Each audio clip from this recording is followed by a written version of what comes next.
Okay, vinyl community, welcome once again to our Thursday Four Horsemen. It's not really fair to call that it anymore because we are, as you can see, look like the Hollywood Squares or something. We got six of us here today. We got Aaron Mutha Alamere, of course. We have Josh from JC Flipside Vinyl. We have Gary, who joined us last week from Physical Format Rock and Roll. We got Chris Prophy from Chris Prophy Musically Obsessed, and joining us for the very first time is Cosmic Brian. Welcome, Cosmic Brian. Awesome, yes. Thank you. And we are all big fans of you, Brian, which is why you are joining us today. We all love your channel, so welcome to our Today we are talking about our favorite live albums, not necessarily our favorite, our top live albums, but we just picked a handful of live albums that we want to share that we really enjoy and think that you will enjoy. Now, we've got our top two albums, then an honorable mention, and then an honorable mention. And so for the sake of time, what I thought we could do is for our second honorable mention, rather than just each talking about what our honorable mention is, let's just hold up our honorable mention on the count of three, and then everybody can see what we've picked there.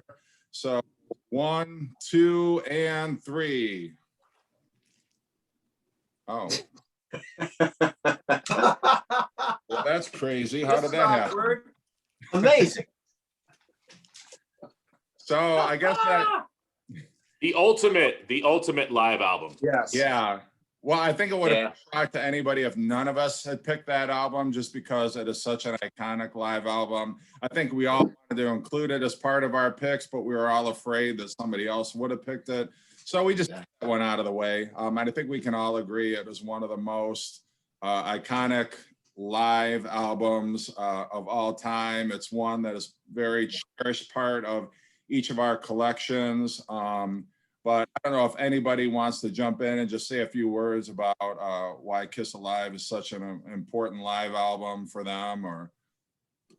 Well, for me, I feel like it got me really into music. It was the first album that sent me down that path of loving music and loving live albums. As I've told most of you and most of my viewers, that I grew up pretty poor, where most of my albums, I would get a gift at my birthday, a gift at Christmas, but my parents didn't have money to buy me anything throughout the year. So I would have a paper out and save money.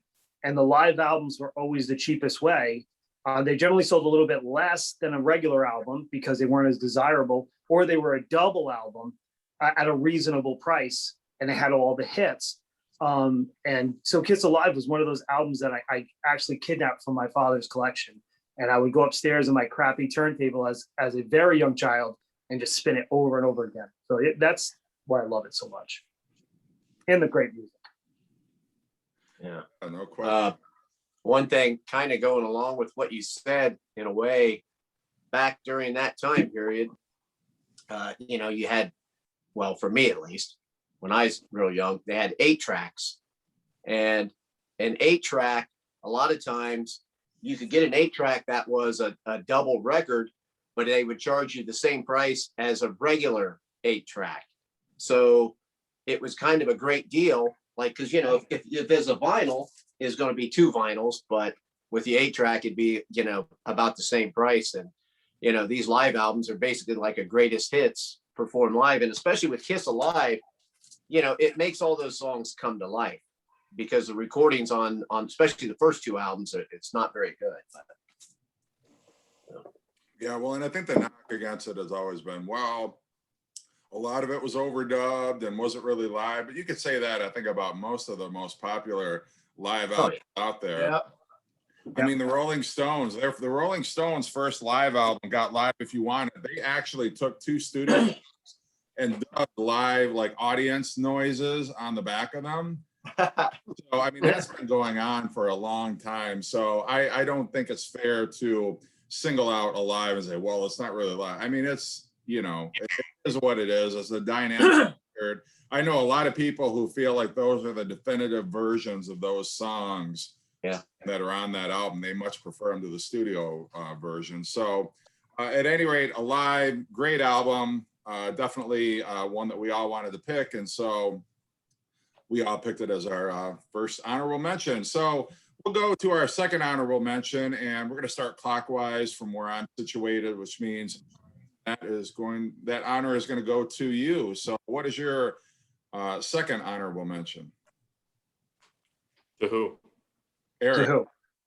Oh, I'm on the other side on mine.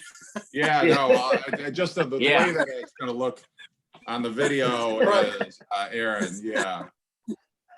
I always get mixed up on that. Mine is going to be Live in the Raw from Wasp, one of my favorite live albums ever. And growing up, I was really into Wasp when this came out, and especially the PMRC stuff. And they did the song Harder, Faster, which is new on here, about the PMRC, which was Tipper Gore and their fight against the lyrics and all that. And it's just an amazing live record. It's probably overdubbed as well, I'm not sure. But it's got, everything from Inside the Electric Circus and before. It should have been a double album. But it also has Scream Until You Like It on it. The song from Ghoulies 2. But that's just a studio song. But the rest of it's all live. Love Machine's great on it. Sleeping in the Fire, one of my favorite ballads, of course. It's just such a good love song. And it's just one of my Ross had favorite some songs. great ballads. And the Manimal here too. The Manimal was new on this, and that is, I love the Manimal. Oh, Mine- God. Yeah, This just had one of my favorite live albums I've ever had from back in the 80s. It's probably my most listened to back then, actually. Even Nice. more than Alive, like Live After Death. I was listening Wow. to this, even though I listened to those a lot. That was my one. Well, and people Hey, don't know, Aaron. Blackie Lawless is actually an ordained minister. Really? No. Well, In the Church of well, Satan. I wasn't sure about that because he's kind of he's backed off from all of his stuff. He's kind of cleaned up, so I wouldn't doubt if he actually is now. he actually is a born again, and I'm serious about that. I think he's Yeah, born again. he is. That's Born why I was again in like the Black Sabbath sense, or like, Yeah. No, as in like he's a goody two shoe now. Like I don't think he's singing F like a beast anymore. no, okay. they don't anymore. That's too bad. Really? Oh man. I remember cuddling up, with girlfriends in high school to that. You pour a glass of wine, throw F like a beast on the turntable, And you're in. and It's you're sealed in. the deal every time. That and That's- Barry White. That and Barry That's- White were the big makeout songs back in the day. Sure. The When I was girls, in high the girls, school, the girls love that song. And I was And also 95 like Bon Jovi. That was like the go-to. I don't know about you guys. Maybe I'm younger than some of you, but Bon Jovi Mine was was- it. Oh, Mine was Billy Squire. So Billy Squire. I All right, don't know. Josh, what's your All right. My honorable mention, I first heard this artist through a cover song, which was Social Distortion covered a version of Ring of Fire. And my dad was like, that is Johnny Cash. And he's like one of the greatest of all time. And it sent me down a path of Johnny Cash. I've loved Johnny Cash most of my life. I love his voice. I love the way he sings. But to me, this is one of the definitive live albums of all time. And I think that the reason why I chose this as my honorable mention, when you read his autobiography, he talks about how they didn't want him to play this concert. And, how could you go sing to criminals and things like that, but he understood that a lot of times, like maybe him himself was one step away from being in that lifestyle and being a criminal, that he was addicted to drugs. He had a tough childhood. If he hadn't taken off as a musical artist, where would his life have led? So, and he did believe that people could be reformed and people could be rehabilitated. This album is, he's supposed. Oh, That's the first. that's the O face right there. I don't think that's happened before, has it? That's what she said. All right, well, hold that thought. He is holding it. He's holding it literally. Yeah, no, but like it's interesting because towards the end of Johnny Cash's life, like June Carter had passed on, and somebody was asking him like that song "Ring of Fire," which is such an iconic track. It was like part of the Sun Sessions, and we recorded it for the live album at Folsom Prison. And somebody asked him, because there's been so many interpretations about what that song is about. And, somebody like point blank asked him, like, what is that song about? And Johnny Cash said, Blue Balls. So Yeah. Ah. I thought it was What? about too much Indian food the night before. it Oh. could have been. I don't know. Didn't June actually write that song? Yeah. Yeah, that's what I thought. Can you guys hear me now? Now we can. I could Yeah. hear you. I could totally hear you. And are you just going to edit that? Well, there's no edit, fortunately. Oh, okay. So we're gonna just roll with it. And, Yep. Okay, it's amazing. Listen to it. Oh my God. All We're right. not to that point yet where you say, oh, this kicks ass. Yeah.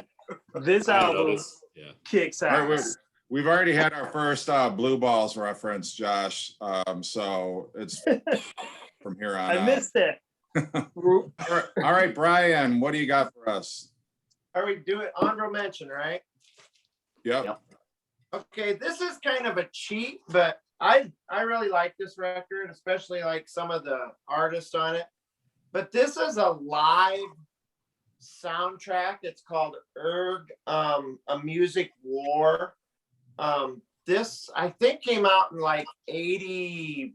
It was early 80s. I can't remember for sure what the date was, but it's a soundtrack from a movie that was kind of a concert documentary, British documentary on new wave music, post-punk, and punk rock. So this has some of this is from the same show, but a lot of it is from different shows. It's got it's a 2-record set. It's got the Police, the Go-Go's, Echo and the Bunnymen, XTC, OMD, Devo, X, Magazine, Gang of Four, Oingo Boingo, The Cran. I mean, I could go on and on. This is just a plethora of great new wave, post-punk, and punk rock artists.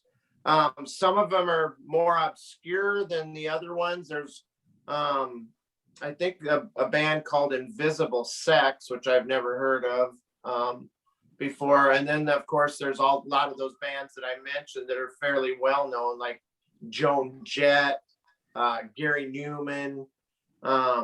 But yeah, this is an incredible, every one of them's a live performance. And a lot of this, I've never seen these songs or heard these songs performed live anywhere else than on this album. So it was just something I picked up along the line. I think I found it in an antique shop back in Iowa, in like a town of like 500 people. I have no idea how it got there. Another one of those where you wished you knew the backstory on where the album came from and how it ended up in some podunk town in Iowa. But yeah, this is really cool. Great. I love this. Yeah, I think you can probably get this, probably online or look for it in your local record store for pretty cheap, I think. So, but yeah, just a pretty unique album. I'd like to one day find the documentary and watch it. I've not yet found it, so I might have to find a website or something that might have it on it. But yeah, pretty cool. It's like a live soundtrack. That's like a New who's wave. 80s new wave too. All those bands. Yeah. Yeah. And I know you dig those kind of bands there, Jeff. So I do too. That's really cool. Yeah. I've never. yeah, I don't know how it ended up in Eagle Grove, Iowa, but Yeah, that album sounds amazing. I'd love to have It really does sound good. yeah, We're all going to Discogs it. This is how these calls work. How do you pronounce that anyway? I guess it's It's But even it- got the exclamation point. at the end. Yeah. So it was a movie. Yeah, it was a British movie about post-punk, new wave, punk rock. I think I'm not sure really if it was a doc or if it was just like a concert film. That'd But be yeah, great. it tells where each of these songs was performed and what year and what date and everything. It's pretty cool. Yeah, that's awesome. All right, Gary. Okay. For my honorable mention, this is from 1976, and I got Blow Your Face Out by the Jay Giles Band. This was recorded a couple of nights, one in Detroit and one, of course, in Boston at Boston Gardens. And I don't know, to me, Aaron's got it. Hey, Yeah. Aaron, by the way, while I'm thinking about it, I think you should, anytime we show an album, well, everybody's got it. You need to just say, got it. I can do that too, Aaron. I'm just curious on each album that you have. Yes. But anyway, Err. most of you are familiar with this. Of course, it's famous also because of the version of Must Have Got Lost with Peter Wolf as that big intro that he has before the song, which is just tremendous. I guess. Reputa. That one. Yeah. Reputa. The whole thing about that, he said that, when he did that stuff, it was just off the top of his head. And after this came out and that became such a hit, when they would play, people wanted to hear him do that. He had to go back to this record and listen to it and learn that whole rap so he could do it. He goes, I don't remember what I did. It was just off the top of my head. I just started doing it.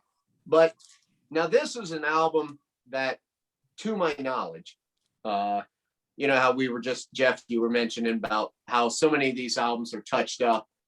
I don't know that if this was or not. It definitely has a live feel to it. If they did touch it up, they did a great job. But this is just, Jay Giles before Centerfold and all that stuff. And it's just them in their prime. It's just rock. It's rock and soul. And it's just, I can't listen. I'll be home by myself. I'll put this record on and I can't help but dance around. It's just that kind of record. So that's my honorable mention.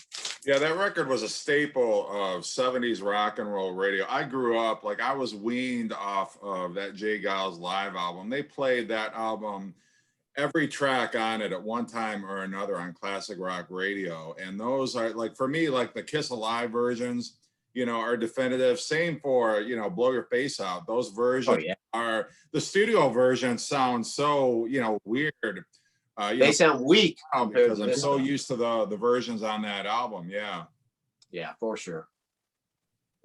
Fantastic. All right. Well, my honorable mention is for a Metallica live album that not a lot of people have heard before. It's called Helping Hands, live and acoustic at the Masonic. So I'll leave that up there for a second. This came out in 2016. And what is really cool about this album is at first you look at the set list and you're like, okay, they're doing Disposable Heroes, they're doing The Unforgiven, they're doing Nothing Else Matters, Enter Sandman. It's like, okay, how many times have we heard these freaking songs? But they do different renditions of them, different arrangements, and some of them actually don't even sound anything like the original songs. They're almost like brand new songs. I also love the covers on this album. They do Deep Purple's When a Blind Man Cries. They do Nazareth, Please Don't Judas Me. Oh, I love that song. Cool. They do Blue Oyster Cult, Veteran of the Psychic Wars. Oh, yeah. And like I said, it's just a really, really cool record. And what I like about it too is you hear a lot of the banter between Hetfield and Ulrich. Like they're kind of going back and forth on some things. Like they kind of argue on what the count should be coming into the song. And so you kind of get a little bit of the background that sometimes I would think they would probably edit out on other live albums. But here you kind of get the full show. And I don't know, this still is available on Discogs. I think it's kind of gotten a little pricey, but it's a great record, great live Metallica. Again, I love it because, like I said, Enter Sandman sounds totally different. Disposable Heroes, it almost sounds sometimes like a country Americana song. It just goes to show you that Metallica is very, very talented. James Hetfield can do a whole heck of a lot with his voice. And I actually think his voice has gotten better with age. It's a little bit more seasoned. I mean, can he sing Ride the Lightning like he used to? No, but he can do a lot of stuff now that he wasn't able to do when he was younger. So I would definitely check out Metallica Helping Hands if you're a fan of theirs. Cool pick. I add something to that. I have something very similar to that here. Oh, cool. And this is the same year, and it's a lot of the same songs, only they do Mr. Soul, and Neil Young plays on it with them, which is pretty cool. Oh, wow. Is that all Wow. acoustic? What's up? Mr. Soul is one of my favorite songs of all time. Man. Yeah, I love Neil that Young- song. Soul with them for the last song. It's pretty cool. And a lot of the same songs they do When a Blind Man Cries, Yeah. but yours had some better cover songs on there than this, though. So if you look at it. Yeah, But I I mean, just- they also do turn the page on here as well. But I mean, who's covering "Please Don't Judas Me"? Nobody is. I know, That's that's awesome. great too. Who's freaking covering "Veteran of the Psychic Wars"? I can't remember the last. I mean, I think Cindy I Lauper love that song. did that song, but Me too.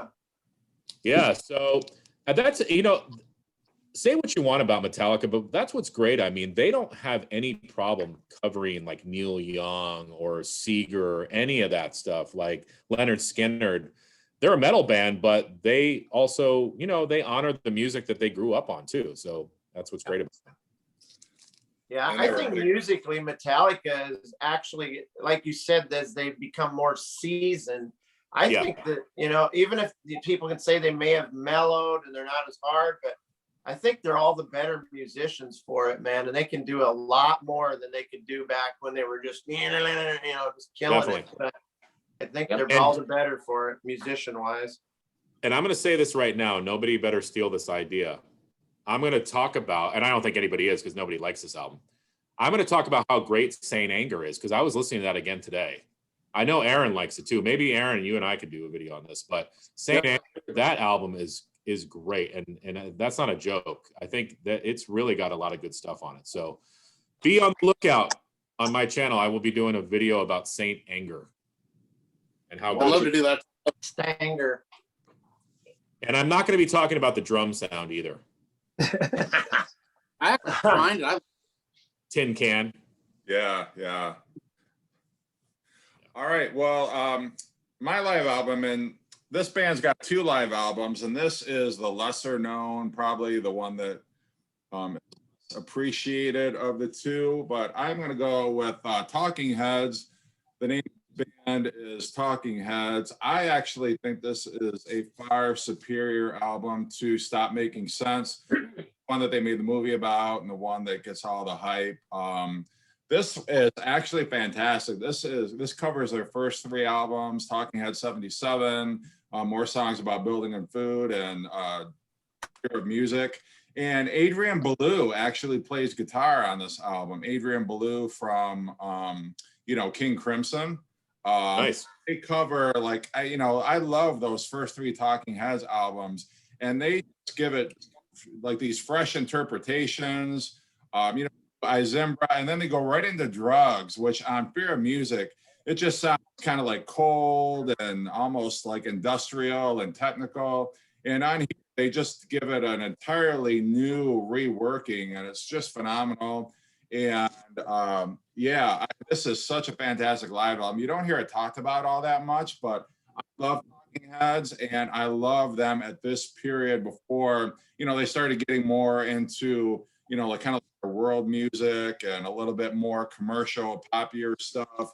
But yeah, I think this is a great one, and check it out if you are not familiar with it.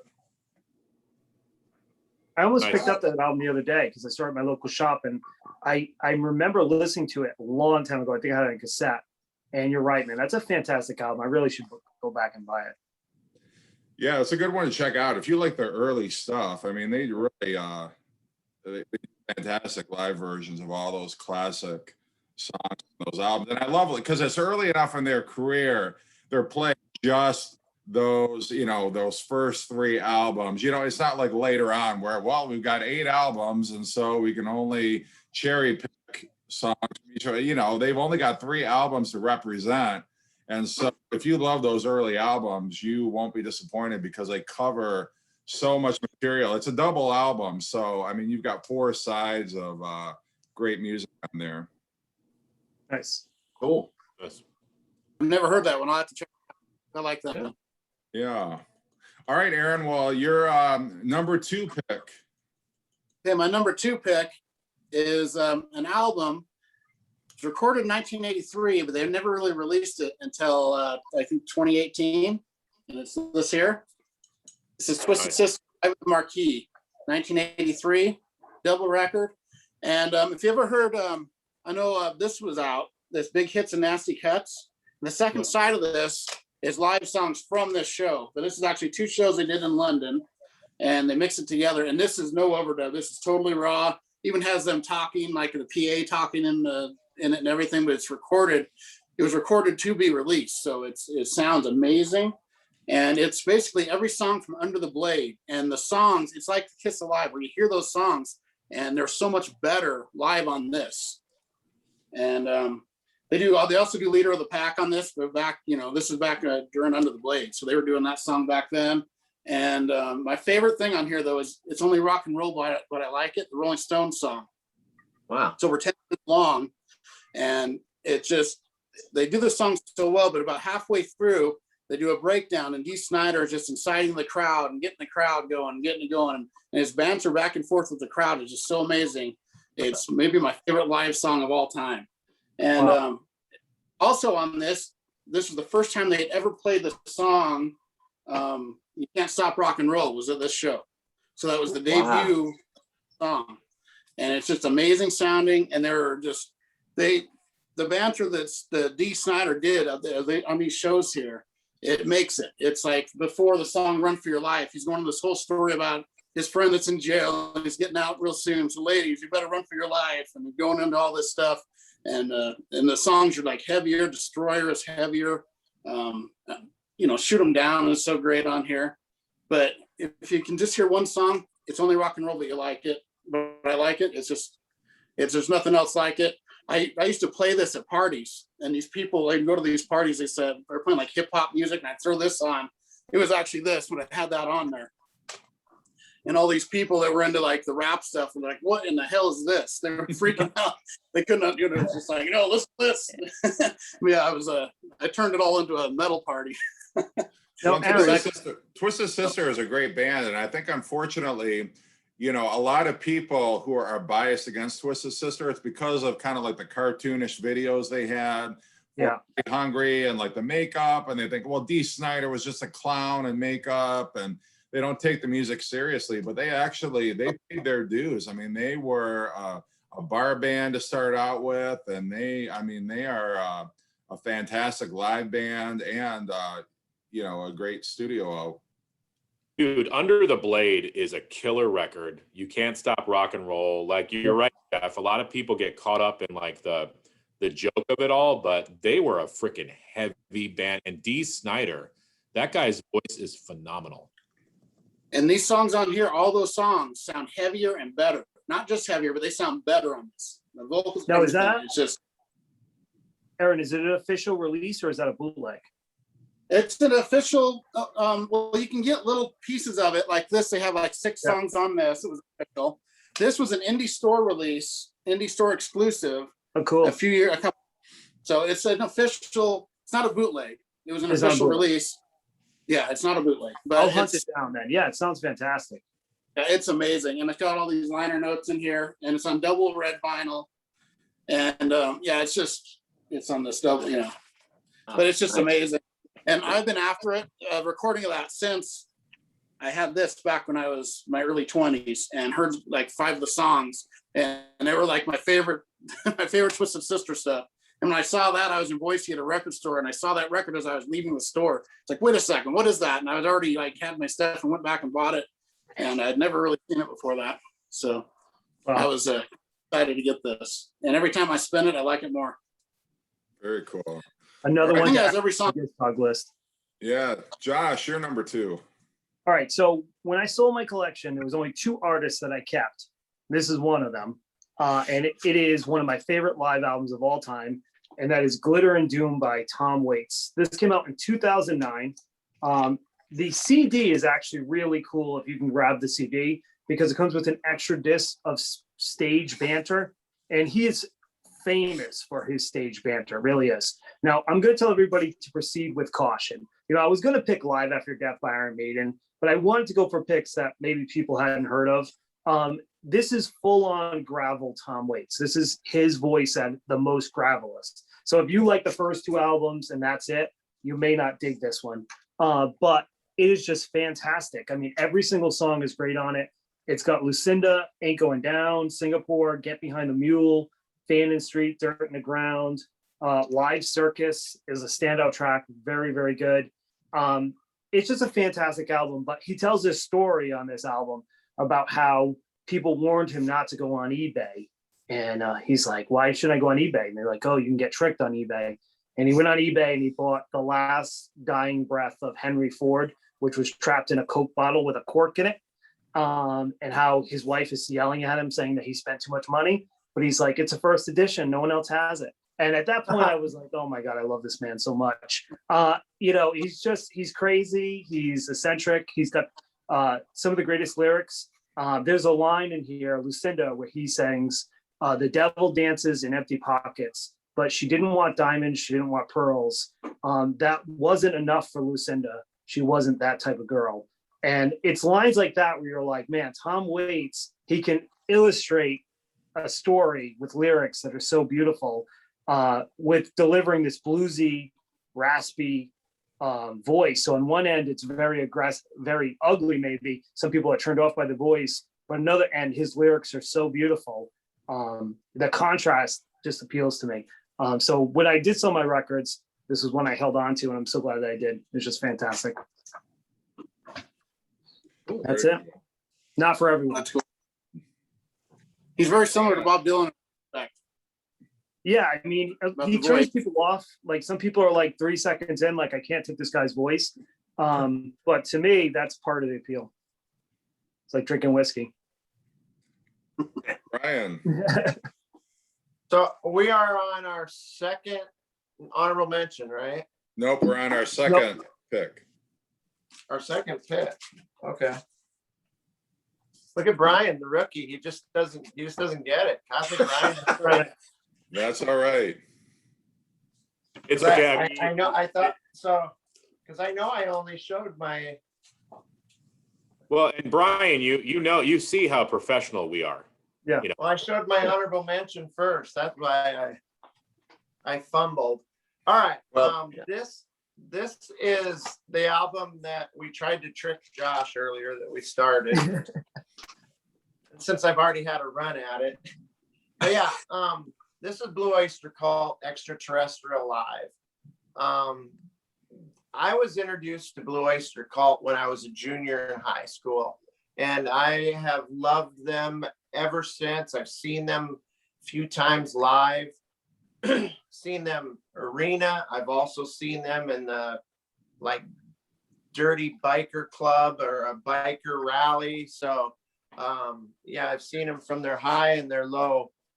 But I was a junior in high school. All my friends were listening to REO and Journey and, AC/DC, which those are great bands. I listen to them too. But this senior friend of mine who is so far ahead of everybody musically, he turned me on to great bands like Blue Oyster Cult, Procol Harum, Pat Travers, Sammy Hagar's early stuff. And so yeah, I was kind of a weirdo that listened to Procol Harum and Blue Oyster Cult when I was a junior in high school. But this was one of the first albums that I got turned on to from Blue Oyster Cult. It was released in 1982. It's on the CBS label. By this time, Blue Oyster Cult had already had 2 other live albums, Some Enchanted Evening and On Your Feet or On Your Knees. Both good albums. I could have easily interchanged them for this one, but they were known for their incredible live shows, so it makes sense that they had 3 out of their first 7 albums were live records, because they wanted to capture the live great live show that they put on. This album documents their 1981 Fire of Unknown Origin tour.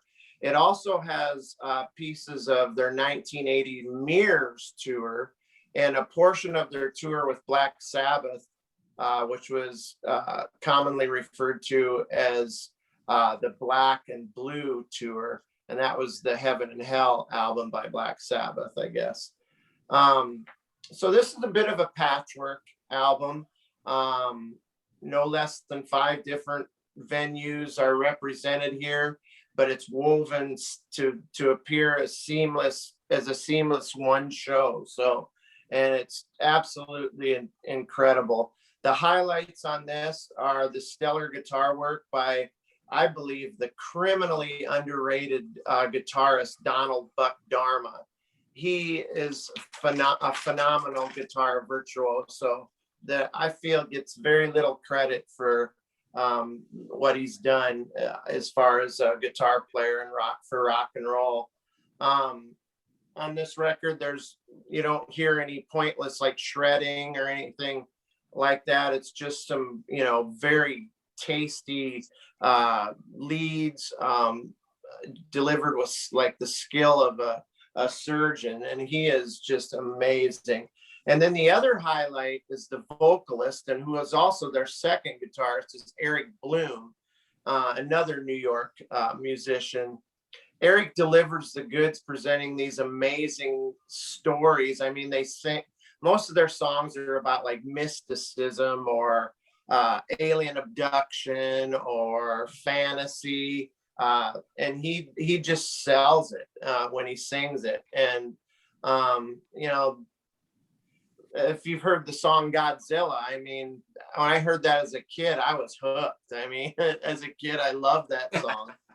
And on this album, they do this intro where, they talk about like the Cold War or heightening tensions between the East and the West and testing atomic weapons underground in the ocean, and that they awaken this beast, and all of a sudden you hear these footsteps and you hear the roar, and then the crowd's going friggin' nuts. And then there's actually a Godzilla head with like laser eyes that they had. They were one of the biggest live acts back then, and it was just a spectacle. It was amazing. But the gem on this album is the 8-minute long version of the aforementioned Veterans of Psychic Wars. It's twice as long as the studio counterpart, and it boasts a guitar solo in the middle that the guitar is seemingly singing during the lead. It's just an amazing solo. You'll have to go back and check it out. And then it's backed by this steady, just boom, boom, cha of the drums, and it's just almost hypnotic. But yeah, they're an amazing live act. They were one of the biggest and loudest live bands of all time during their prime in the probably late 70s, early 80s. But yeah, the Blue Oyster Cult pulls every second out of every song live, and they still do it today. I mean, they play biker rallies, they play state fairs, and they still give it the same, what for as they did back then. It's just a smaller setup. And but yeah, my favorite live record of all time, Blue Oyster Cult. Oh yeah, cool. How could I not show that? Yeah, big surprise. Aaron's got that record too. I should maybe change my channel icon to this spaceman right there. Yeah, I might need to get that album just for the inner gatefold. That's awesome. Yeah, it's pretty killer. You can probably get it pretty cheap. I think you can get it about $10 or something. Yeah. I saw them live. You're right. They put on a great show. Hey, Gary. Okay, I just want to comment on that, on Brian. I mean, I agree with everything you said about that album. I love that album. I have that. I do have that on vinyl. I just saw Blue Oyster Cult. Well, I guess not last year, but the year before. right at the tail end. You know, they're still a great live band. My big thing on that album is that they do Joan Crawford. Oh, And I have seen Blue Oyster Cult several times, and they have never done that song. Anytime I've ever seen them, I love that song. I love the whole Fire. Actually, Fire of Unknown Origin is probably my favorite Blue Oyster Cult album. oh yeah, mine for sure. And so, I mean, I, you know, that's one of those albums I just listen to start to finish. I don't skip anything. I love every song on there. You know, the pack, everything, all that stuff. And I've always, I keep hoping that sometime before Blue Oyster Cult or myself dies, that I get to hear them play that live. You know, because it's like they play it on this freaking album. Why do they never do it in concert? It drives me nuts. But I love that album. It's great. Yeah, And everything you said, I agree with. Anyway, so my next pick, this was released in 1970, I believe. Unfortunately, I'm gonna lose. I don't have it on vinyl. But Get Your Ya-Ya's Out by the Rolling Stones. Now this one, I do believe this is live, as opposed to Got Live If You Want It. Yeah, this is like kind of like, well, they recorded it. Let It Bleed hadn't came out yet. Everybody's got it. I beat you And- to it.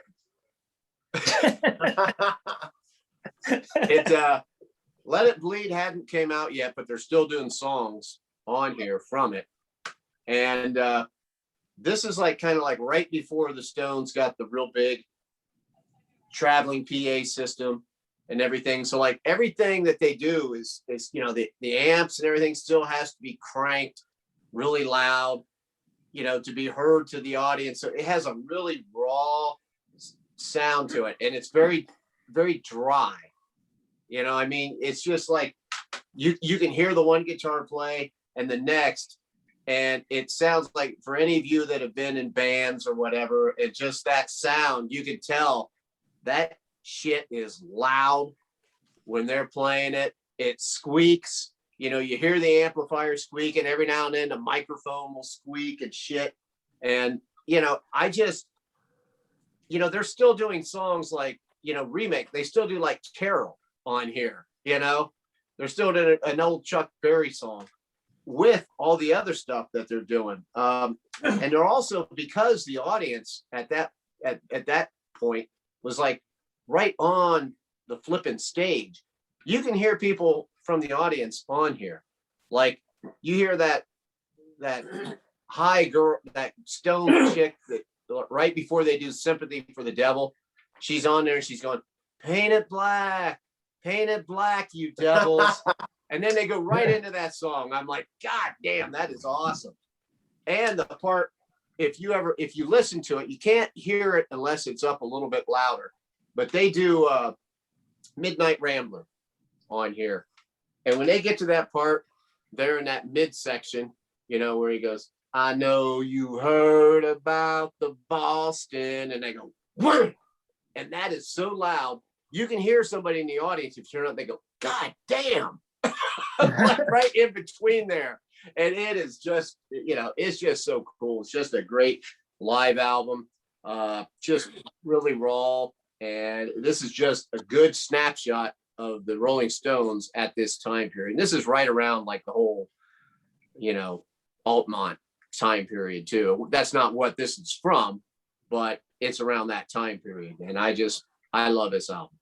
Yeah, this was from Madison Square Garden. This concert was taken from, but it's definitely on that tour.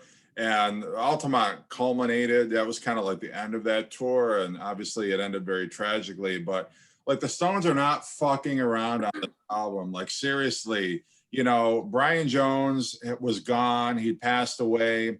You know, everything the Stones had done live up to this point, you know, you had them kind of doing their hits, their singles. You know, they might throw in like a ballad here or there, but, you know, it was just not, they were really kind of like the Beatles in that they were just kind of playing it safe. They covered a lot more R&B and blues stuff, obviously, than the Beatles did. But this was a tour where they actually, you know, they earned the name, the greatest rock and roll band in the world, because, I mean, you look at the tracks on this album: Jumpin' Jack Flash, Carol, Stray Cat Blues, Love in Vain, Midnight Rambler, Sympathy for the Devil, Live With Me, Little Queenie, Honky Tonk Women's. There's not a weak track on here. There's not a soft track on here. They are full blown, in your face. They're like, we're coming for your women and children, and we're burning down your town. I mean, seriously, like this album, I mean, seriously, like compare, like, you know, and I know I'm getting a little, you know, animated here, but compare the list on this to Got Live If You Want It, and tell me the difference in that, between that album and this. And it's just, it's, if it's not a Rolling Stones original, it's like a blues or a Chuck Berry cover. And yeah, this, I mean, you stole my thunder, because I was going to use this, and now I got to come up with plan B, but that's okay. Hey, you're doing a great job. Come up with an alternate. But yeah, I was definitely going to show this one, because it is a phenomenal live album, and one of the first greatest live albums ever released. And, you know, people forget that the Stones, you know, I mean, they were hanging out with the Hells Angels. They were like badass on this tour, and they've never been this badass again. I mean, you could argue, well, some of their early 70s stuff, Exile on Main Street, that tour, but like they were never that raw, never that, you know, gritty, never that, you know, unpolished ever again. And that's a perfect document to that tour. And kind of like, you know, the 60s ended. Yeah, I mean, they pretty much burned down the 60s at Altamont. It was like, you know, it was supposed to be this peace and love era, and it ended, you know, in such a tragic, horrific way. But yeah, they also, you know, the other, you mentioned ballads.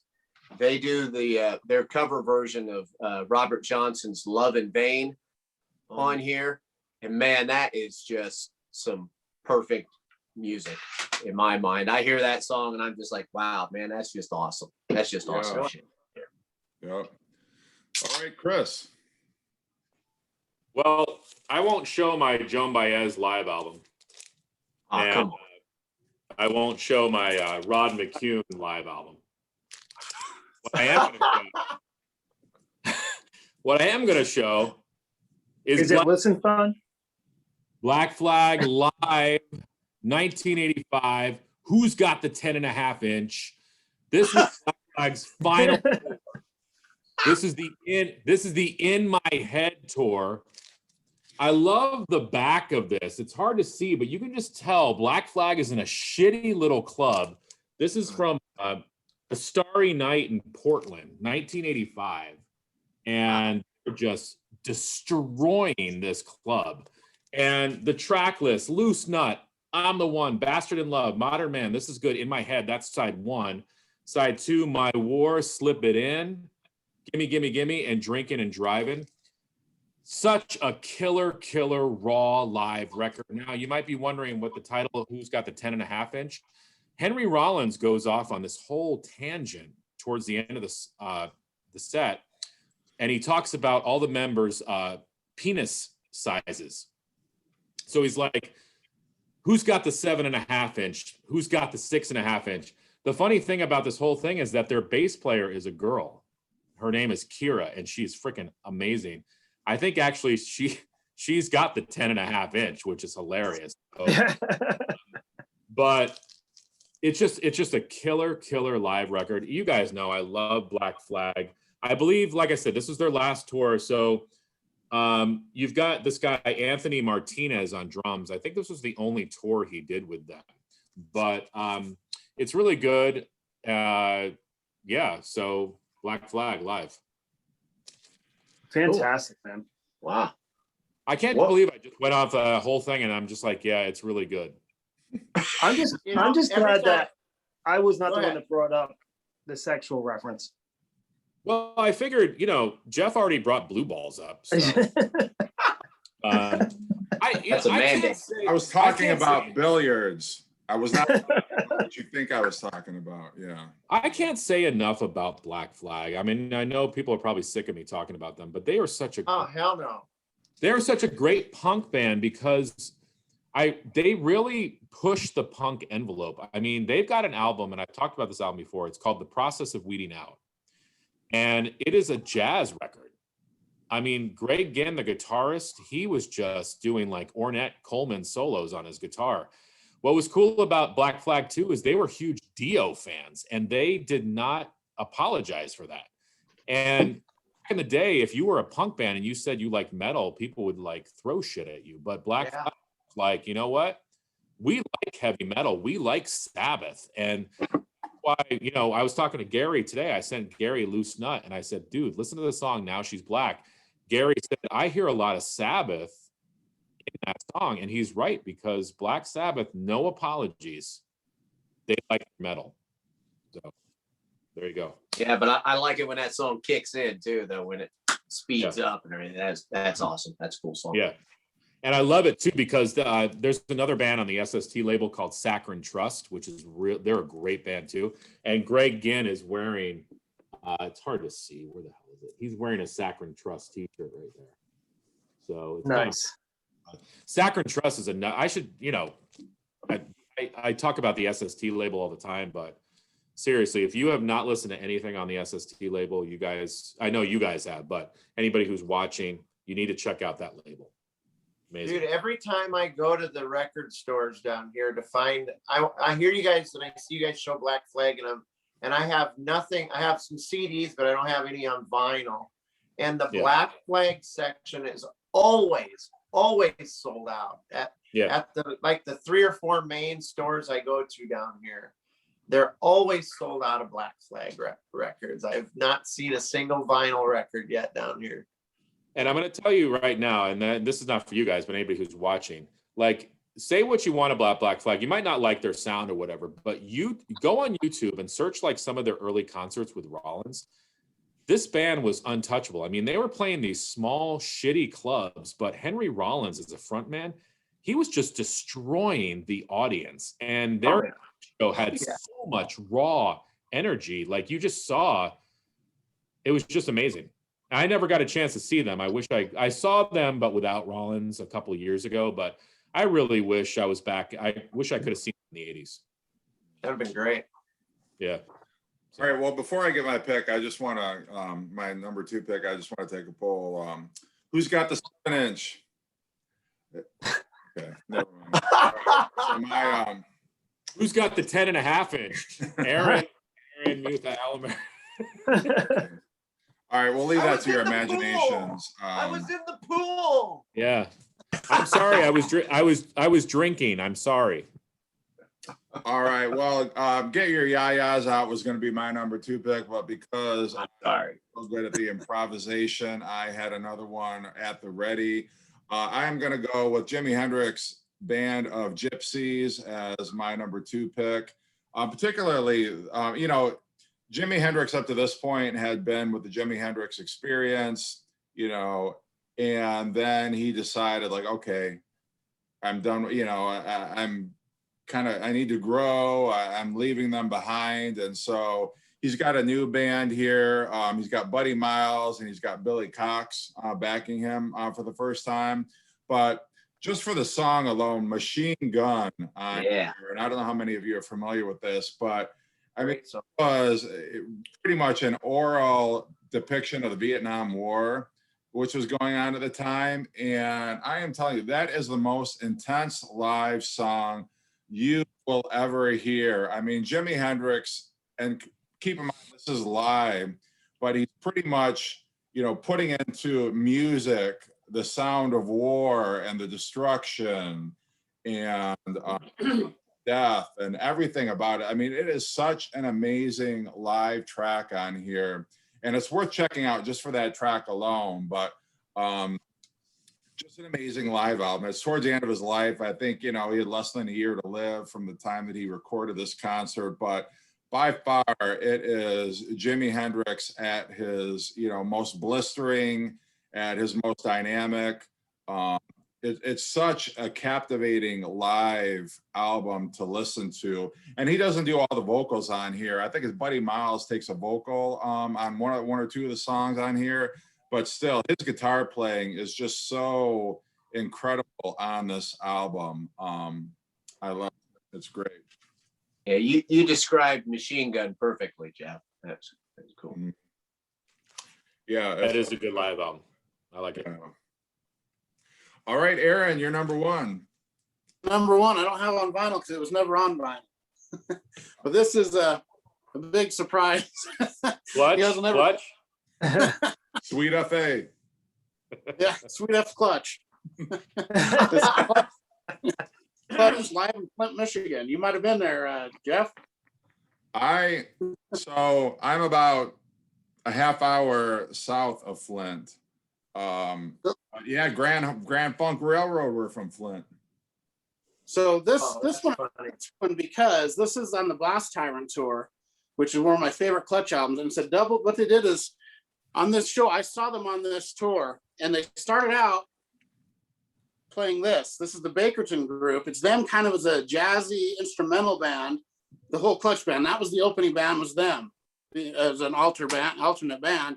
And then they come out and play 2 sets. They played one set, left for a bit, and come back and play another set. So it's like 30 songs, and it sounds, and it's just amazing, totally untouched, totally live, amazing sets.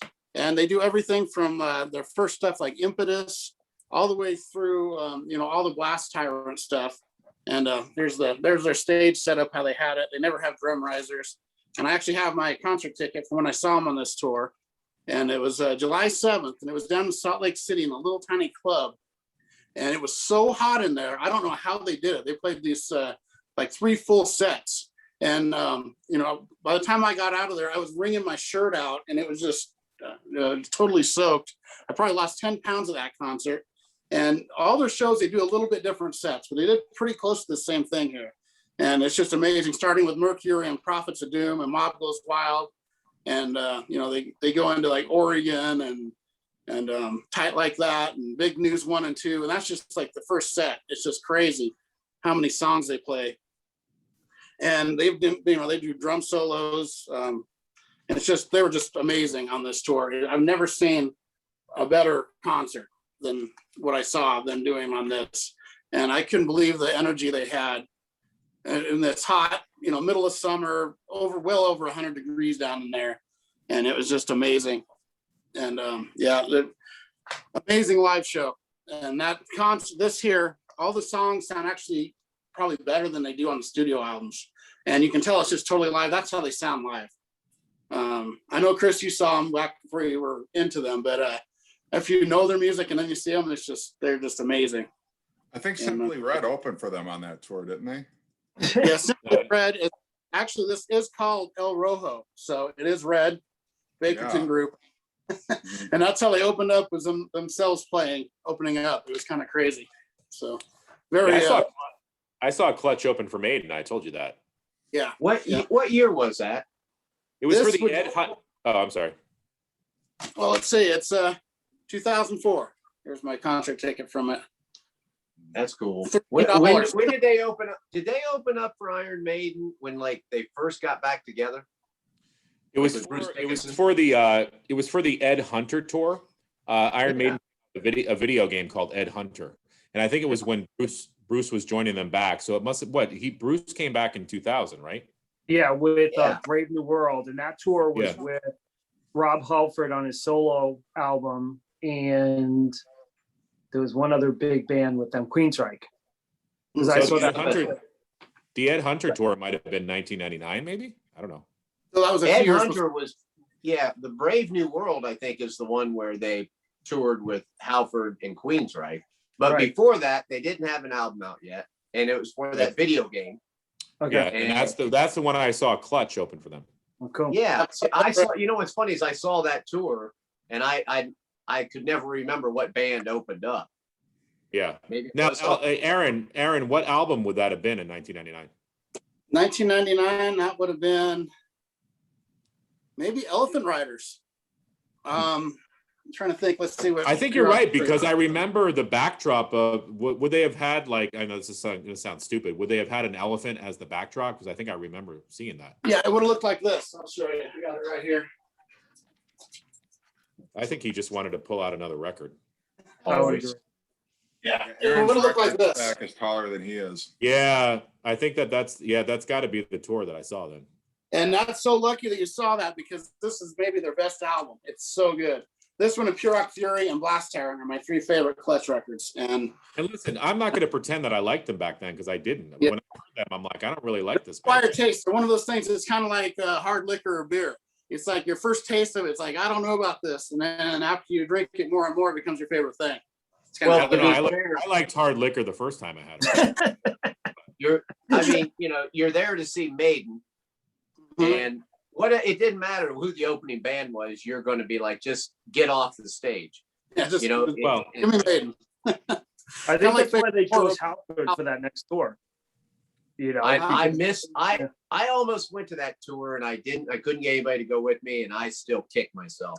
That would have been so awesome, because Halford, that he was touring off of that first Halford album that he had. Yep. And that album kicks ass, man. That is great. That's a great album. It was great. And he did a ton of free songs. He came out on the Harley, and Queensryche killed too. I mean, it was a great concert.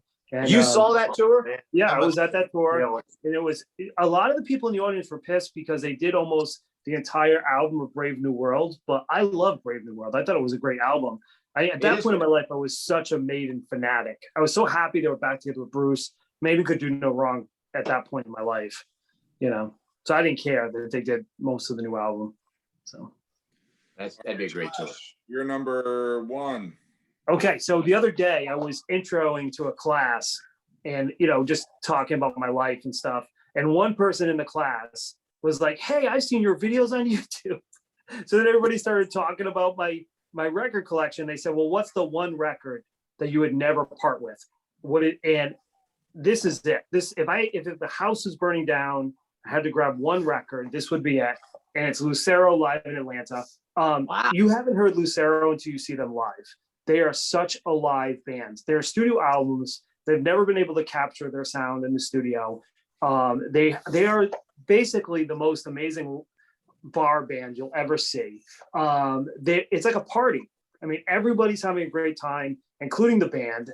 People are walking up to the stage, giving the band shots of whiskey, and they're drinking it. The first album, to me, because this is a 4-album set, is the most perfect album. And the second side of the first album is my most perfect record side. This is by far my most prized possession. I would never part with it, besides obviously, you know, my family. But this is it. I mean, if I had to sell my record collection tomorrow, this would be the one that I don't part with. So it's out of print. If it was in print, I can promise you that you guys would already own it, because there was no way I would not have VCLT'd it to you. Because I wish I could buy this for every single person in the VC. It's such a fun album, and you can really hear the crowd. The crowd are shouting out songs, and they're like, "Okay, we'll play that one." You know what I mean? They're like probably half in the bag, but it's just great, and it's a perfect party album. There are still some heartbreaking songs on here, but I totally recommend it. I absolutely love it. My favorite album, favorite live album. There you go, Lucero live in Atlanta from 2013. Oh, Very cool. Nice. All right, Brian. All right. So this is actually just because of my inability to seize the moment. This is actually my second, my second pick. But, and you mentioned Grand Funk just a few minutes ago, and I had to bite my tongue because Grand Funk live album, I know, a real original name, right? But what you see on that cover right there is pretty much what you get, man. Those guys are laying it on the line right there, leaving it on the stage. This is I heard somebody I was talking about Grand Funk the other day, and somebody asked me, aren't those guys just like fat old guys? And they're, you know, I said, dude, have you ever listened to like Grand Funk? Because they are amazing. They're like a hard and heavy, like pre-metal hard rock band. These guys are absolutely killer. But this is their first live record. This was released in 1970. on the Green Capital record label. It's actually on the gatefold here. It says that it was the Atlantic International Pop Festival, July 5th, 1970, which is not the show that's on this record. This record was actually recorded in the Jacksonville Coliseum in June 30th of 1970. So it had been like a week prior to that. And this album was huge for Grand Funk. It proved what most people already knew, that they were the top live draw of their time. It was a chart buster. It made it to like the top 5 on the Billboard charts. Critics hated it, probably due to the sound quality of it. Now, we've talked a lot about how bands have taken their live albums into the studios and tinkered with them and augmented and done some studio tricks. This album actually has a disclaimer on it. It says, in order to present a true historical documentation of this group in person, editing of any nature has been avoided. The musical content of all selections has been left totally unchanged from the original tapes. There has been no technical assistance added to this recording, such as echo, and all events are presented here as they actually occurred, which I guess that's about as live as you can get. But it might suffer somewhat on a couple of songs due to that nature, because when they really start laying it down and it gets loud and its power, it's raw, but there's some distortion there that kind of floods out and gets a little muddy. But for the most part, I'd say 80% of the record is just a powerful display of hard and heavy, prototypical pre-metal rock and roll. That you hear when you hear where did metal come from, and you start naming bands off of, like in the 70s, you usually hear people say Blue Cheer, Black Sabbath, Deep Purple, but these cats were hitting it hard before a lot of those other bands were. And these guys are heavy duty. But I think I don't want to know if I want to say this or not, because I don't want to piss you guys off. Because I know you guys are pretty avid Kiss fans, but there is a drum solo on here that makes Peter Criss's drum solo sound a little cakewalkish. I'm just gonna lay it out there. I'll let you listen to it. You make your own judgment. I don't want to ruffle any feathers, but his drum solo is insane, and it's without a lot of the effects that are used like on some of the drum solos. But Don Brewer is a pounder, and I don't know if you can see right there, he's got one hell of an afro too. And I'm always I'm a fiend for afros, because when I was a kid, I used to what did I do with it? I used to have an afro. I had a picture all ready to show you guys. But I used to have this huge afro, and I've just always been this afro guy. So whenever I see an album with a guy with the afro, I turn on the afro meter and usually rate it. And Don Brewer always has an 8.5 to a 9 on my afro scale. So I know I laid a picture out that I was going to show. Oh, here, it's right here.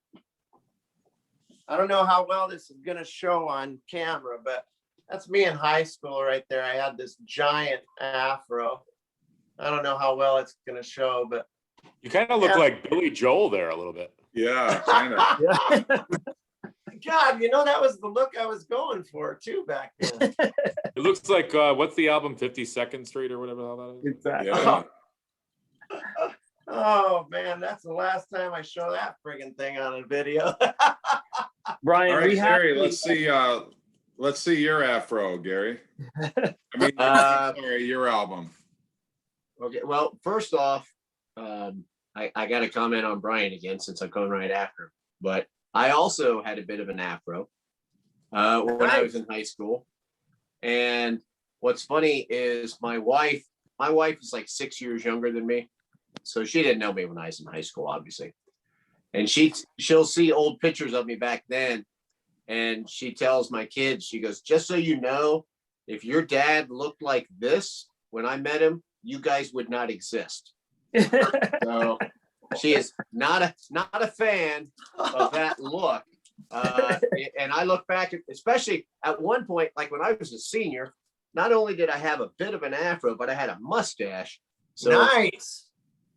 it was not cool. Looking back at it now, that album though, that I had that Grand Funk Live album. And you know what's funny is a lot of people only know Grand Funk from like, you know, some greatest hits album. And so they know Some Kind of Wonderful and Commotion. And though that's, you know, this is a whole different thing. Oh, You know, yeah. it's very raw. And I think most of us here, you know, you talked about Kiss. We're all big Kiss fans. Love Kiss Alive. You know, I don't think any of us are claiming Peter Criss is the greatest drummer. No, he's great, You know, or anything like that. Not that I don't love that solo because I grew up with it, but Oh, yeah. It's killer. I get it. Anyway, I'm sorry, Jeff. I'll get on to my pick. I went for just to reiterate to people that are watching, we are not necessarily all picking our favorite live albums, but we're just picking some that we love. So for my number one, I am going for this bad boy, Unleashed in the East, Oh, Judas heck Priest. This album is, and I realize it's been touched up, you know, with the vocals. There you go.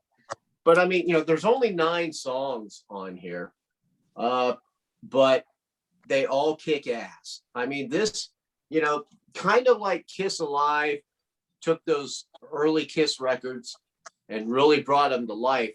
You know, that's kind of what this does for, you know, the 70s Priest records. You know, from Sad Wings of Destiny up to Killing Machine or Hellbent for Leather, whatever you want to call it. You know, it's got songs from, you know, that and Sin After Sin and Stained Class. And, you know, there's just moments on here where it's just pure heavy metal heaven. You know, I mean, when they do like, you know, when they do the Ripper on here, I mean, really any song on here that they do is better than the studio version.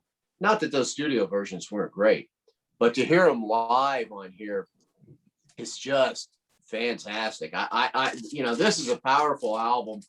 This to me, you know, really helped bring in the whole, you know, new wave of heavy British metal. I mean, they were obviously listening to this and they, you know, went from there. And this is, to me, is an album that everybody needs in their collection. I love this album. This is a 5-star record.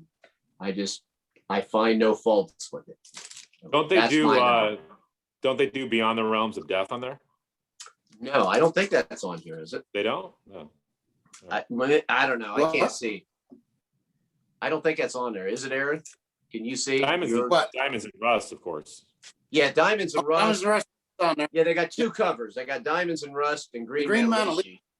Well, maybe it's Victim of Changes. I'm thinking of that. Yes, Victim of Changes is on there, and that sounds fantastic.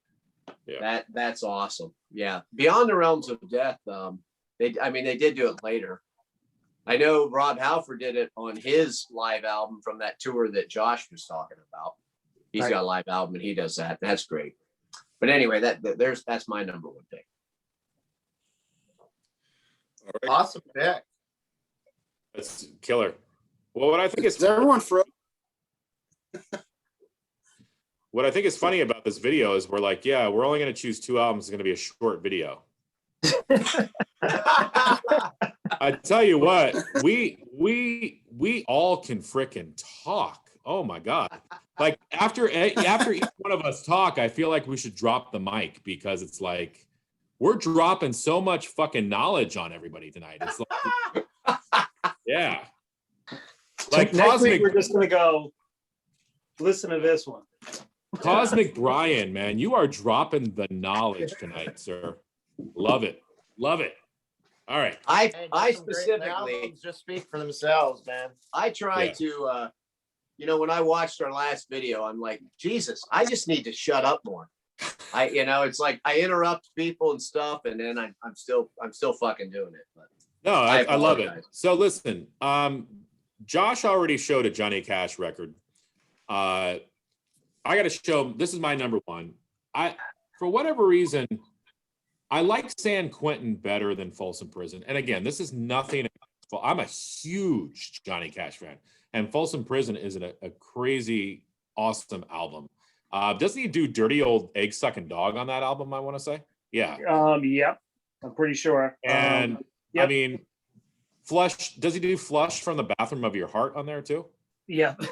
Yeah. I mean, dude, the guy is singing Flush from the Bathroom of Your Heart. Great That's song title. Yeah. But San Quentin, I don't know. I think it's, he does. I love the song San Quentin that he wrote for this album. Yes. Amazing. And I need to get Love- a copy of that. The song Wreck of the Old 97 is just a killer song. He does Wanted Man. Isn't that a Dylan song? Yep. Yeah. The Starkville City Jail. Hilarious song. It's a song he wrote about. He was drunk one night coming home, and he was picking flowers on the side of the road, and the cops arrested him for it. So he wrote a song about it. I mean, Johnny Cash was freaking badass. This guy, I mean, look at him on the cover. Like, he would just. That's an awesome cover. That is beautiful, man. Dude, I love Johnny Cash, and this album. Okay, so here we go. A Boy Named Sue. He does it live on this album. That song was huge. A lot of people don't know that song was written by Shel Silverstein. Shel Silverstein was a children's author. He wrote children's books. He wrote children's poetry. Johnny Cash covered a bunch of his songs. I think Shel Silverstein wrote for Playboy magazine, I want to say too. But whatever. He also wrote songs for Dr. Hook. Yeah, Dr. Hook's first album was all Shel Silverstein songs. Mm-hmm. But whatever. So I love this album. Again, nothing against Folsom Prison, because I mean the two albums are just killer classic albums. But And Chris, there's a double album that has both. Oh, really? I've seen it before, where it has this cover, and in the corner it's got that cover, and then you open it up and it's a double, like gatefold double album. That's a rare album if you ever see it. And I agree with you, Chris. They could both go together. It could be really good. a double live album. I just think that this album's a little bit more focused, maybe, for me. I feel like he veers a little bit into sort of uncharted territory on Folsom Prison, and I think by this time he kind of got the whole live thing down. And I love this album. So good. Nice. Yeah, it's fantastic. Who said they had to get it? Who said they had to get that? I did.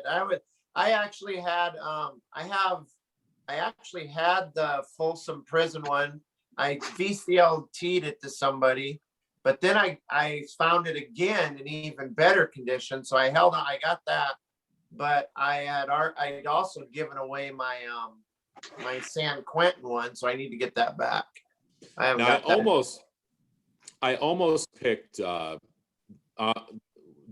Strawberry Cake. That album is freaking awesome, dude. That's another live album I have.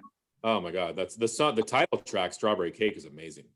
Do either one of those live albums have One Piece at a Time, where he steals the car out? He works at the I love car that song. dealership. That's a And great he takes the car out. I did it one piece at a time. Piece at a time, yeah. Oh my God, that is such a great song.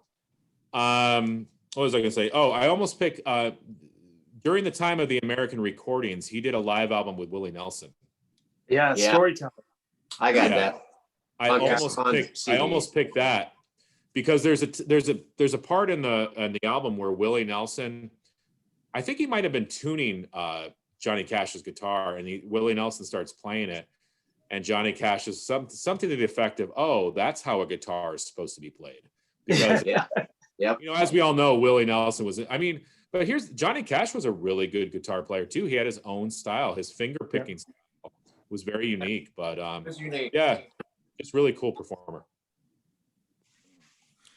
All right. Well, my number one and I'm surprised none of you guys have picked it actually, but it's sort of like it's the antithesis of everything that makes a live album great. You know, is it the definitive versions of these songs? Yes. Is there a kick-ass drum solo? Yes. Is it raw? Is it gritty? You know, is it everything that typifies a great live album? And absolutely. But I'm going with Duran Duran Arena. You know, I mean, what can be said about this that is phenomenal? No, I'm just kidding. Anyway, I was like, I mean, I get it. That's a pretty good album, but that wasn't the intro I expected. I guess. Exactly. yeah, no, I was So- like, where's the live at Budokan or something? yeah, Yeah. no. So the album I'm really going with is Allman Brothers Band live at Fillmore East.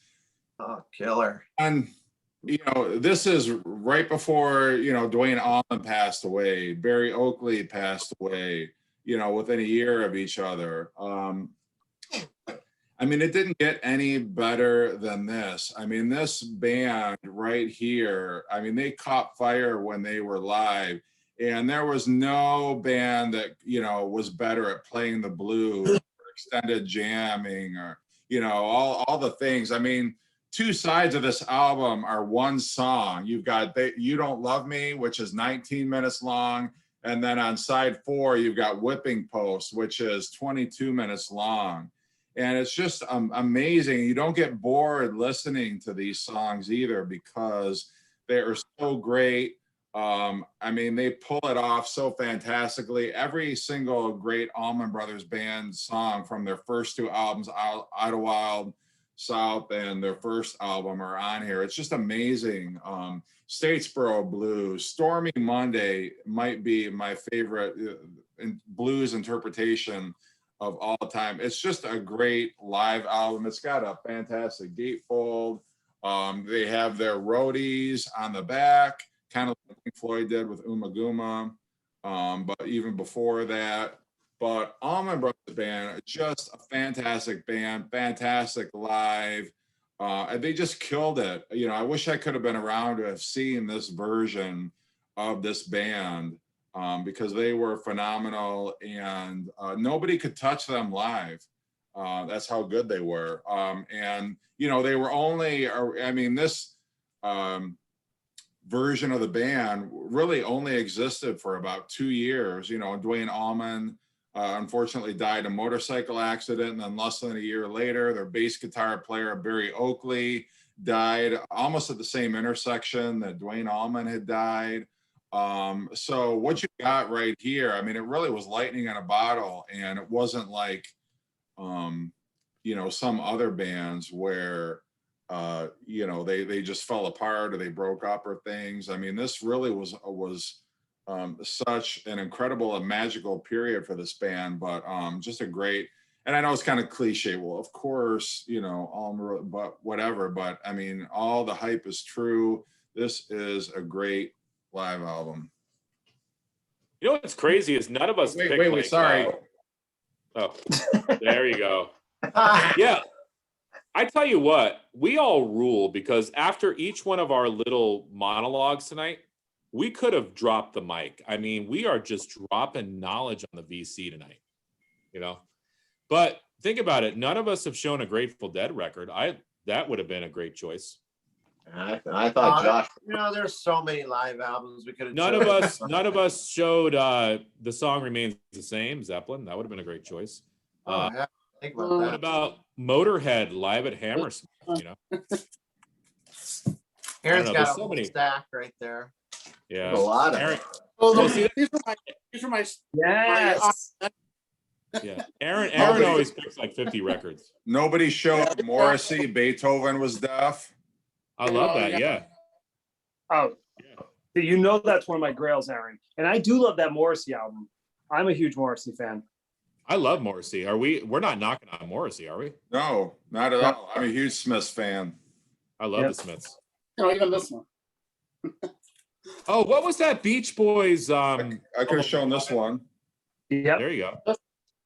What was the Beach Boys? Not that one. It was called like Stack of Tracks or something like that. Or what was it where they did the live that was canned out like in a campfire or something singing? Oh, Party.